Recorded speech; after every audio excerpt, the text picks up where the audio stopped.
નમસ્કાર મિત્રો, જો તમારે પણ ઘર, મકાન, દુકાન કે પછી કાર કે કોઈ પણ જાતની લોન ચાલુ હોય તો આ વિડીયો તમારા માટે છે. તમારો ઈએમઆઈ રેગ્યુલરલી પે થાય છે કે નહીં એ તમે વારંવાર ચેક કરતા રહ્યો.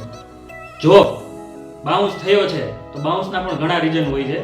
ટેકનિકલી હોઈ શકે છે, ક્યારેક સન્ડેના કારણે હોઈ શકે છે, રજાના દિવસોમાં હોઈ શકે છે, અથવા તો પછી કોઈ પણ કારણોસર બાઉન્સ થયો છે ભૂલથી પણ, તો એ બાઉન્સના કલેક્શન એજન્ટ તમને ફોન કરે છે અને ફોન કરીને તમારો ઈએમઆઈ પે કરવાનું તમને કહે છે. ત્યારે ખાસ વસ્તુનું ધ્યાન રાખો, બે જાતના પેમેન્ટ થાય છે. કોઈ પણ કલેક્શન એજન્ટ બે રીતે ટૂંકમાં પેમેન્ટ લેતા હોય છે. એક ઓનલાઈન પેમેન્ટ અને એક ઓફલાઈન પેમેન્ટ. ઓનલાઈન પેમેન્ટ જો તમે કરો છો તો કોઈ પણ પર્સનલ એકાઉન્ટમાં તમે ના કરો, ખાસ કરીને બેંક કે કોઈ પણ ફાઇનાન્સ કંપનીના એકાઉન્ટમાં જ કરો જો પોસિબલ હોય તો. અને જો ના હોય તો પછી તમે ઓફલાઈન પણ પેમેન્ટ કરી શકો છો. ઓફલાઈન પેમેન્ટમાં તમારે રિસિપ્ટ લેવી જરૂરી છે. ઘણા બધા લોકો રિસિપ્ટ લેતા નથી, ઓનલાઈન પેમેન્ટ કરે છે તો પર્સનલ પેમેન્ટ કરે છે. આ બધી વસ્તુનું ખાસ ધ્યાન રાખો. એનું રીઝન